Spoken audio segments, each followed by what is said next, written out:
Hello friends, Agri Universe YouTube channel पर आपका स्वागत है। आज से हम हमारे यूट्यूब चैनल पर एक नई series rapid fire series start कर रहे हैं।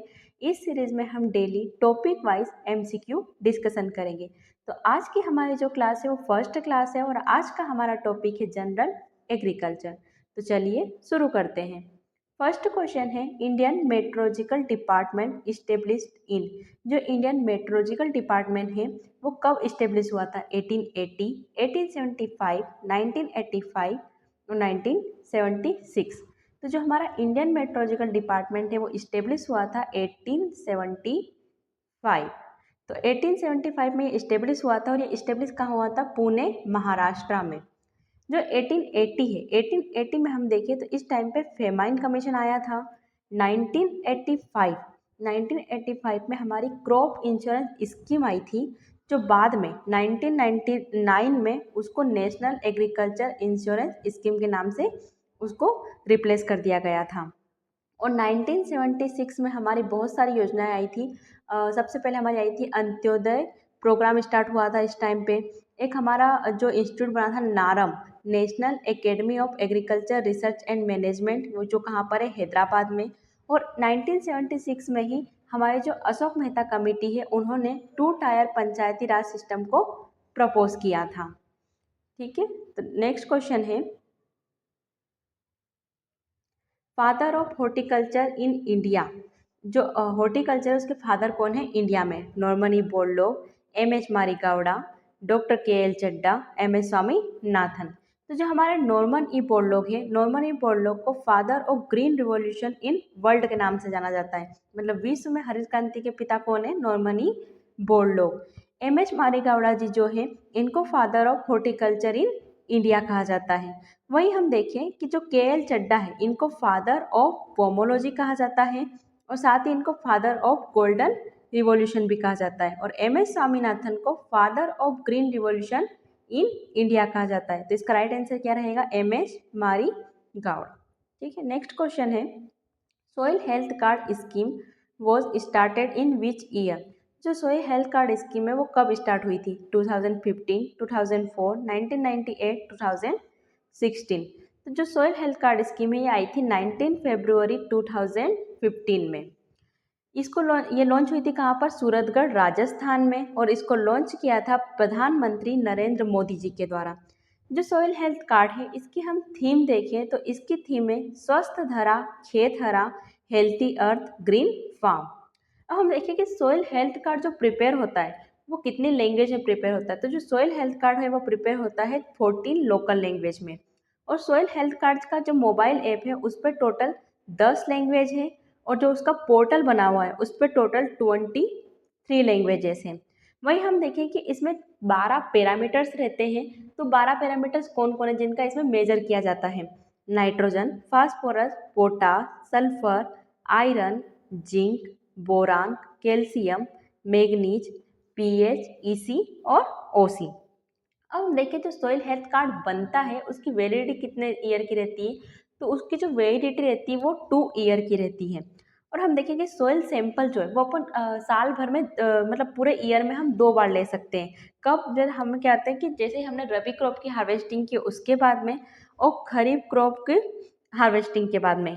और कब लेना चाहिए? जब कोई क्रॉप खेत में नहीं लगी हुई है, मतलब नॉन स्टैंडिंग क्रॉप एरिया है, तब हमें सॉइल सैंपल लेना चाहिए। वहीं हम देखें कि जो मोबाइल ऐप लॉन्च हुआ था सॉइल हेल्थ कार्ड का, वो लॉन्च हुआ था 5 दिसंबर 2017 में। ये कहाँ पर लॉन्च हुआ था? हरियाणा में। सॉइल हेल्थ कार्ड लॉन्च हुआ था राजस्थान में। और कब हुआ था? 2015 में। लेकिन जो सॉइल हेल्थ कार्ड का जो मोबाइल ऐप है वो लॉन्च हुआ था 2017 में। और कहाँ पर? हरियाणा में। तो इसका राइट आंसर क्या रहेगा? ऑप्शन ए, 2015। नेक्स्ट क्वेश्चन है, agriculture education day in India is observed on. जो एग्रीकल्चर एजुकेशन डे है वो इंडिया में कब मनाया जाता है?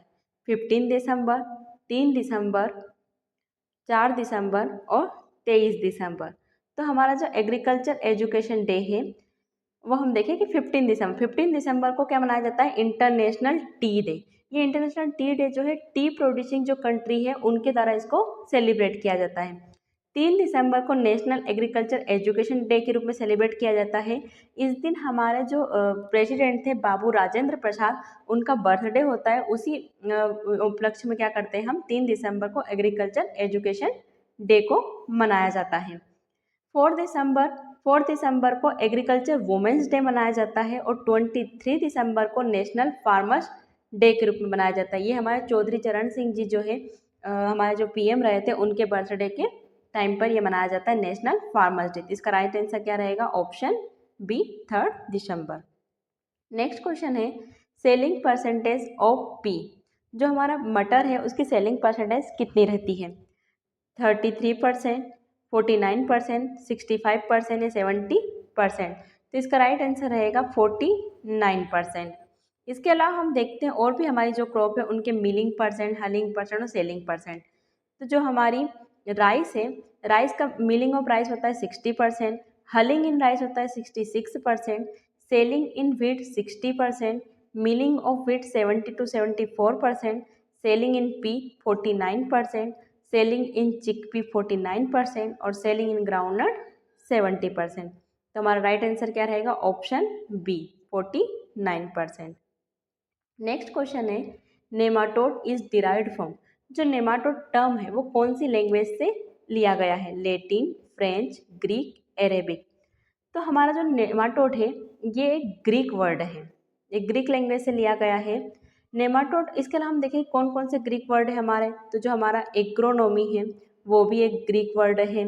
इसके अलावा हमारा जो बायोडायनेमिक्स है, बायोडायनेमिक, वो भी हमारा क्या है, एक ग्रीक वर्ड है। इसके अलावा हम देखें पेडोलॉजी, जो पेडोलॉजी हमारा वो भी क्या है, ग्रीक वर्ड। और जितने भी हमारे लॉजी से बने हुए शब्द हैं वो सभी क्या है, ग्रीक वर्ड है। प्लास्टिड हमारा एक क्या है, ग्रीक वर्ड है। ठीक है, इसका राइट आंसर क्या रहेगा, ऑप्शन 3 ग्रीक। नेक्स्ट क्वेश्चन है हेडक्वार्टर ऑफ आईसीआर आईआईपीआर इज। आईआईपीआर का फुल फॉर्म क्या हो जाएगा यहाँ पर, Indian institute of pulses research.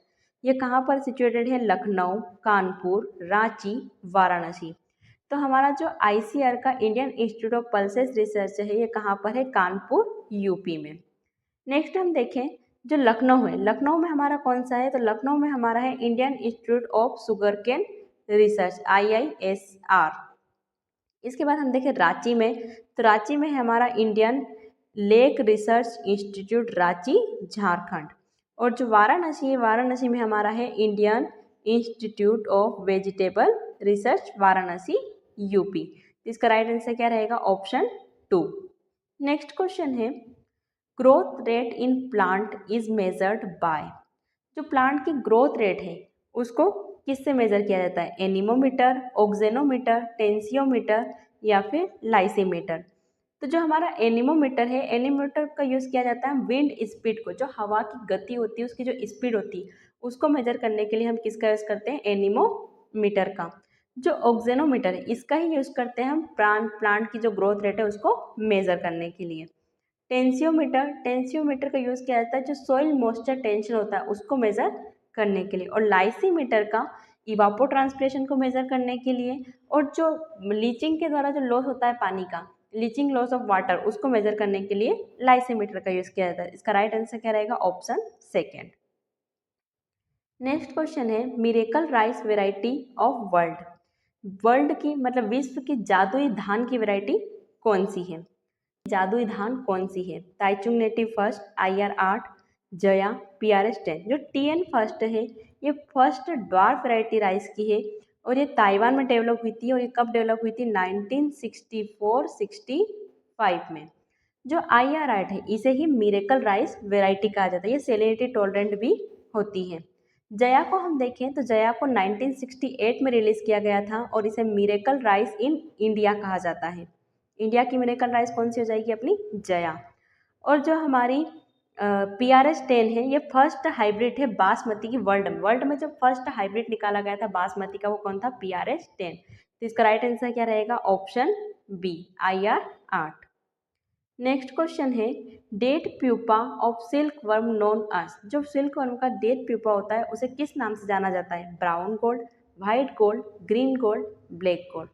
तो डेट प्यूपा ऑफ सिल्कवर्म है उसे ब्राउन गोल्ड कहा जाता है। वाइट गोल्ड किसे कहा जाता है? वाइट गोल्ड कहा जाता है अपने कॉटन को।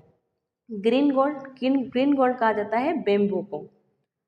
और जो ब्लैक गोल्ड है, ब्लैक गोल्ड किसे कहा जाता है? ओपियम को। ओपियम मतलब अपने अफीम को। अफीम को कहा जाता है ब्लैक गोल्ड। इसका राइट आंसर क्या रहेगा? Option first. नेक्स्ट क्वेश्चन है central soil salinity research institute is located eight.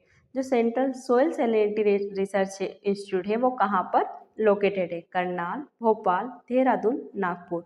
तो सेंट्रल सोइल सेलिनिटी रिसर्च ये करनाल हरियाणा में है और ये इस्टेब्लिश हुआ था 1969 को। जो भोपाल है, भोपाल में अपना सोयल साइंस का कौन सा इंस्टीट्यूट है? तो Indian institute of soil science कहाँ पर है? भोपाल, एमपी में। Central soil and water conservation research and training institute है देहरादून, उत्तराखंड में। और national bureau of soil survey and land use planning कहाँ पर है? नागपुर, महाराष्ट्र में। तो हमारा जो इसका राइट आंसर रहेगा वो option A, Karnal. Next question है scientific name of sweet corn. जो हमारी स्वीट कॉर्न है उसका साइंटिफिक नेम क्या है? जियामेज इंडुराटा, जियामेज सेकेराटा, जियामेज एमाइलेशिया या फिर जियामेज इवर्टा। जो स्वीट कॉर्न है उसका साइंटिफिक नेम रहेगा जियामेज सेकेराटा। इसका राइट आंसर क्या है? Option second. इसके अलावा हमारी जो भी मेज है उनका साइंटिफिक नेम हम देखते हैं। फ्लिंट कॉर्न है उसे जियामेज इंडुराटा है उसका साइंटिफिक नेम। डेंट कॉर्न का है जियामेज इंडेंटाटा। पॉपकॉर्न का जियामेज इवर्टा। स्वीट कॉर्न का है जियामेज सेकेराटा। Port corn जियामेज Tunicata. फ्लोर में जियामेज एमाइलेशिया और वेक्सीकॉर्न का साइंटिफिक नेम है जियामेज सेराटिना। नेक्स्ट क्वेश्चन है the Indian farming is published from. जो इंडियन फार्मिंग मैगजीन है वो कहाँ से पब्लिश होती है? आईसीआर, एफसीआई, आईएआरआई या फिर आईएमडी, इंडियन मेट्रोलॉजिकल डिपार्टमेंट। तो जो आईसीआर है, इंडियन फार्मिंग है, वो आईसीआर से पब्लिश होती है। और आईसीआर स्टेब्लिश कब हुआ था? 16 जुलाई 1929 को। इसका हेडक्वार्टर कहाँ पर है? न्यू दिल्ली में। इसके अलावा हम देखें कि एफसीआई से कौन सी मैगजीन पब्लिश होती है? तो एफसीआई से Indian journal of fertilizer publish होती है। IARI, Indian agriculture research institute New Delhi, ये 1905 में इस्टेब्लिश हुआ था। और यहाँ से जो मैगजीन पब्लिश होती है वो कौन सी है? हाईटेक। और इंडियन मेट्रोलॉजिकल डिपार्टमेंट जो कहाँ पर है? न्यू दिल्ली में। और यहाँ से पब्लिश होती है मौसम मैगजीन।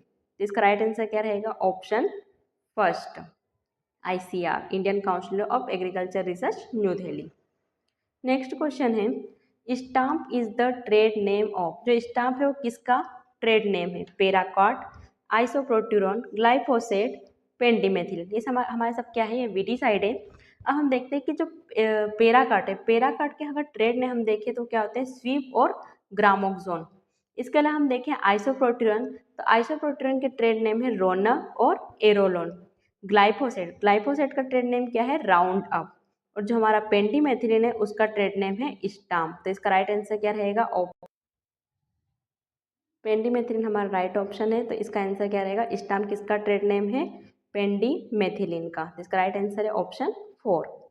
नेक्स्ट क्वेश्चन है first AICRP was on. AICRP का फुल फॉर्म क्या है? All India coordinate research project. ये फर्स्ट किसके लिए स्टार्ट हुआ था? तो ये फर्स्ट स्टार्ट हुआ था राइस, ग्राउंड नट, मेज या चिकपी। तो हमारा जो फर्स्ट AICRP है, all India coordinate research project, start हुआ था मेज के लिए। ये कब स्टार्ट हुआ था? 1957 में। और ये कहाँ पर है? न्यू दिल्ली में। इसके अलावा हम देखते हैं कि जो हमारा राइस है, राइस का all India coordinate research project कहाँ पर है? तो ये अपना है हैदराबाद में। उसके बाद ग्राउंड नट का, तो ग्राउंड नट का है जूनागढ़, गुजरात। और चिकपी जो हमारा चना है इसका कहाँ पर है? कानपुर में। तो इसका राइट आंसर क्या रहेगा? ऑप्शन सी, मेज। कब स्टार्ट हुआ था ये? 1957। फर्स्ट कौन सा है? मेज का। नेक्स्ट क्वेश्चन है agrostology is the study of. जो एग्रोइस्टोलॉजी है वो किसकी स्टडी है? Grasses, vegetable, climate and weather, fruit. तो जो हमारा एग्रोइस्टोलॉजी है इसमें हम स्टडी करते हैं ग्रासेस की। जो हमारी घासें होती हैं उनकी स्टडी किस में की जाती है? एग्रोइस्टोलॉजी में।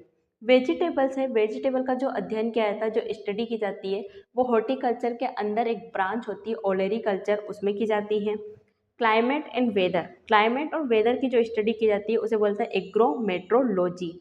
और फ्रूट्स की जो स्टडी होती है वो हॉर्टिकल्चर की ही एक और ब्रांच होती है पोमोलॉजी, उसके अंदर फ्रूट की स्टडी की जाती है। इसका राइट आंसर रहेगा option A, agrostology is the study of grasses. Next question है evergreen revolution is related to. जो एवरग्रीन रिवॉल्यूशन है वो किससे रिलेटेड है? हमारी अलग अलग क्रांतियाँ जो अलग अलग चीज़ों से रिलेटेड है, तो एवरग्रीन रिवॉल्यूशन किससे related? Overall production of agriculture, potato, meat production या फिर ऑयल सीड। तो जो एवरग्रीन रिवॉल्यूशन है सदाबहार क्रांति वो रिलेटेड है overall production of agriculture. Potato से हम देखें तो पोटैटो से रिलेटेड जो रिवॉल्यूशन है वो कौन सी है अपनी? Round revolution. मीट प्रोडक्शन से रिलेटेड रिवॉल्यूशन है वो कौन सी है? रेड। और रेड रिवॉल्यूशन ही मीट से भी रिलेटेड है और साथ ही साथ ये टोमेटो प्रोडक्शन से भी रिलेटेड है। और जो ऑयल सीड से रिलेटेड है, ऑयल सीड से कौन सी है अपनी? येलो रिवॉल्यूशन, पीली क्रांति जो होती है वो ऑयल सीड प्रोडक्शन से रिलेटेड है। इसका राइट आंसर क्या रहेगा? Option A. नेक्स्ट क्वेश्चन है before harvesting of standing crop sowing of other in the same field is known as. मतलब एक क्रॉप की कटिंग के पहले ही दूसरी क्रॉप को फील्ड में लगा देना क्या कहलाता है? Mixed cropping, overlapping cropping, intercropping, sequential cropping. तो हमारी जो मिक्स्ड क्रॉपिंग है, मिक्स्ड क्रॉपिंग का मतलब होता है कि क्रॉप, बहुत सारी क्रॉप को क्या करें? मिक्स्ड करके लगाया जाता है। ओवरलैपिंग क्रॉपिंग, ओवरलैपिंग क्रॉपिंग को रिले क्रॉपिंग के नाम से भी जाना जाता है। इसमें क्या होता है? एक फसल की कटाई के पहले ही दूसरी फसल को लगाई थी, मतलब जैसे ही फसल जो रहती है, पहली फसल जो रहती है वो अपने मेच्योरेशन पीरियड में आती है, उसी टाइम पर दूसरी फसल को लगा दिया जाता है और फिर जो पहली फसल है उसकी बाद में कटाई की जाती है। इंटरक्रॉपिंग में क्या होता है कि एक मेन क्रॉप होती है उसके साथ में एक सहायक क्रॉप होती है, इनमें क्या होता है? रो वाइज इन क्रॉपों को लगाया जाता है। और सिक्वेंशियल क्रॉपिंग में क्या होता है कि एक फसल की कटाई होते ही दूसरी फसल को लगाना, मतलब एक फसल जब पूरी पक चुकी है उसकी हमने जैसे ही कटाई करी, कटाई करके फिर हम दूसरी फसल लगाते हैं। और रिले क्रॉपिंग में क्या होता है कि फसल की कटाई के पहले ही हम दूसरी फसल लगा देते हैं। हमें क्वेश्चन में यही पूछा है कि फसल की कटाई के पहले ही दूसरी क्रॉप को लगा देना क्या कहलाता है? वो है कि हमारी ओवरलैपिंग क्रॉपिंग या फिर रिले क्रॉपिंग। तो इसका राइट आंसर है option second, overlapping cropping. Next question है which of the following award related to best organic farming in India. वो कौन सा अवार्ड है जो बेस्ट ऑर्गेनिक फार्मिंग के लिए दिया जाता है? रफ़ी अहमद किदवई, डॉक्टर राजेंद्र प्रसाद पुरस्कार, फखरुद्दीन अली पुरस्कार या फिर हल्दर अवार्ड। तो जो हमारा रफ़ी अहमद किदवई अवार्ड है ये दिया जाता है एग्रीकल्चर और जो हमारा एलाइड साइंस है इसमें अच्छी रिसर्च के लिए। अच्छी रिसर्च के लिए कौन सा अवार्ड दिया जाता है? एग्रीकल्चर और एलाइड साइंस में रफ़ी अहमद किदवई। जो फखरुद्दीन डॉक्टर राजेंद्र प्रसाद है, डॉक्टर राजेंद्र प्रसाद पुरस्कार है, ये दिया जाता है जो हमारी बेस्ट टेक्निकल बुक होती है उसको हिंदी लैंग्वेज में लिखने के लिए। तो हिंदी लैंग्वेज में जो बेस्ट टेक्निकल बुक होती है उसके लिए दिया जाता है डॉक्टर राजेंद्र प्रसाद पुरस्कार। और फखरुद्दीन अली अवार्ड दिया जाता है जो हमारे ट्राइबल एरिया है, ट्राइबल एरिया में बेस्ट रिसर्च के लिए दिया जाता है फखरुद्दीन अली अवार्ड। और हल्दर अवार्ड जो दिया जाता है वो दिया जाता है बेस्ट ऑर्गेनिक फार्मिंग के लिए। तो इसका राइट आंसर क्या रहेगा? Option D, Haldar award, option D. Next question है the chromosome number of maize is.